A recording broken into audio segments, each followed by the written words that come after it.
चलो बच्चा, अभी हम स्टार्ट कर रहे हैं सम नंबर 7, जिसके अंदर डिस्कस करेंगे ये कंपैरेटिव पीएनएल अकाउंट का लास्ट सम, जिसमें इंफॉर्मेशन क्या है कि बेसिक आपको इंफॉर्मेशन दी हुई है, उसका सिंपल सम करना है। ऐसे हम आगे करेंगे, लेकिन बेसिकली ये जो सिंपल सम का लास्ट सम है।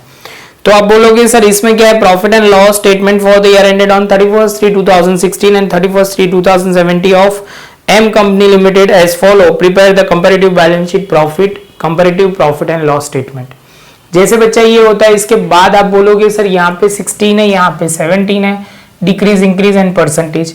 इसके साथ बच्चा एक यहाँ लिखा हुआ इलस्ट्रेशन नंबर 1 to 6 आपको खुद करना है बच्चा, एक बार प्रॉपर तरीके से करना, क्लियर हो जाएंगे तो कोई डाउट नहीं आएगा। सम क्यों ये सिलेक्ट किया गया है, इसमें एक परसेंटेज दिया है, कई बच्चे वो देख के कंफ्यूज हो जाए ऐसा लगता है मुझे, इसलिए मैंने लिया हुआ है। सेल्स रेवेन्यू दिया हुआ है, अदर इनकम लिया हुआ है, नेट परचेज दिया हुआ है। आप बोलोगे सर अदर एक्सपेंस परसेंटेज दिया हुआ है सेल्स का, और आपको दिया गया है change in stock and income tax दिया हुआ है।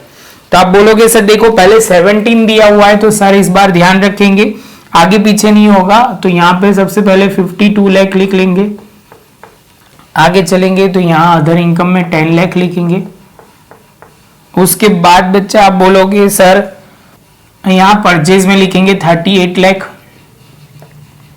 आप बोलोगे सर चेंज इन स्टॉक में लिखेंगे यहाँ पे 1 लाख, माइनस में लिखेंगे बच्चा। सेम वे बाजू में लिखेंगे यहाँ पे 2 लाख 2016 में, बच्चा भूलना नहीं है। आप बोलोगे सर यहाँ पे जो परचेज लिखेंगे वो कितना लिखेंगे, तो आप बोलोगे सर परचेज लिख दो 32 लाख। यहाँ की बात करते हैं तो आप बोलोगे अदर इनकम सर 2 लाख, और यहाँ पे 45 लाख। अभी आप बोलोगे सर यहाँ पे अदर एक्सपेंस दिया हुआ है कितना, तो आप बोलोगे सर 45 लाख, सेल्स का 22%, तो होगा कैलकुलेशन करेंगे, और उसके बाद 52 लाख का, तो अदर एक्सपेंस यहाँ पे लिखेंगे 9,36,000। हम इसका करेंगे, आप बोलोगे 52 लाख का 18% करोगे सर, तो यहाँ पे आप लिखेंगे कितना 9,90,000। इसके साथ बच्चा हमारा ये पॉइंट खत्म होने को आया, मतलब टोटल अभी हम कर सकते हैं, पहले का है 62 लाख। तो बच्चा पहले हमने लिख दिया है, थोड़ा आगे पीछे हुआ था तो प्रॉपर हमने लिख दिया है। इसके बाद बच्चा आप टोटल करोगे तो यहाँ पे 62 लाख और यहाँ पे 47 लाख। अब बोलोगे सर इसमें तो सब कुछ डिक्रीज हो रहा है, हाँ बच्चा सब कुछ डिक्रीज हो रहा है। यहाँ पे हम एक्सपेंस की बात करें तो टोटल करोगे तो आप बोलोगे सर ये जो होगा वो कितना है, तो आप बोलोगे सर 46,36,000, और यहाँ पे 39,90,000। इसके पहले यहाँ लिखेंगे 15,64,000, यहाँ पे 4,69,200, और यहाँ पे हम लिखेंगे 10 लाख। आप बोलोगे सर 15 लाख का 30% करोगे, और उसके बाद जो वैल्यू आएगी वो 10,94,800। इसके साथ बच्चा हमारा ये पहला पॉइंट वैल्यू पुट की है, सिंपल हमने वैल्यू रखी हुई है, इसमें से ये माइनस आप करोगे तो ये 47 में से 39 जाएगा तो आएगा 7,10,000। उसके बाद आप बोलोगे सर इसका 30%, तो वैल्यू आ जाएगा।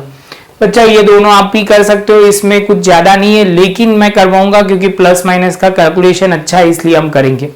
बच्चा आप बोलोगे सर पहले 52 था, मतलब 52 लाख था, अब हो गया 45, तो आप बोलोगे 7 लाख सर माइनस में हो जाएगा।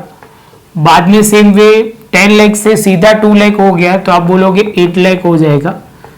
अब बोलोगे सर वो उसकी इंपैक्ट यहाँ पे हो जाएगा, 62 से 47 हो गया तो 15 लाख कम हो जाएगा, 6 लाख यहाँ कम हुआ।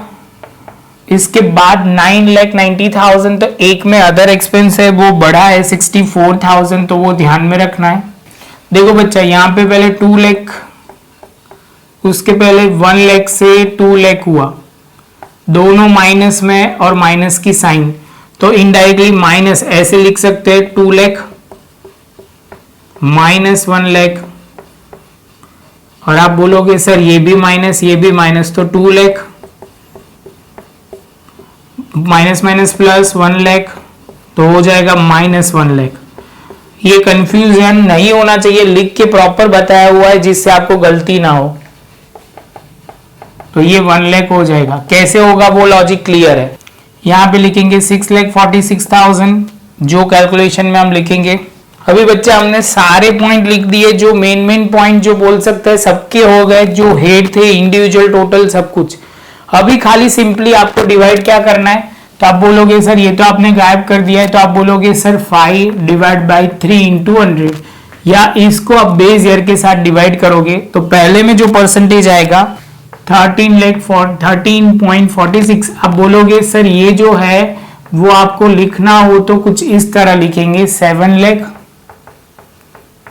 डिवाइड बाय 52 लाख इंटू 100, ये माइनस की साइन, उसके बाद 80। सेम वे बच्चा आप करते जाओगे। इसके साथ बच्चा हमने सारा कैलकुलेशन प्रॉपर तरीके से लिख लिया है। एक एक पॉइंट आप शांति से देख लो, क्लियर हो जाएगा बच्चा। इसके बाद आपको जो करना है, इलास्ट्रेशन नंबर 1 to 6 सारे करने, अच्छी तरह कर लेने। खाली ध्यान रखना जहां पे माइनस की साइन है वो ब्रैकेट में आने चाहिए, जो माइनस की साइन नहीं है वो नॉर्मल ब्रैकेट के बाहर आएंगे। शांति से प्रॉपर कर लो बच्चा। मिलते हैं नेक्स्ट लेक्चर में नए एक टॉपिक के साथ।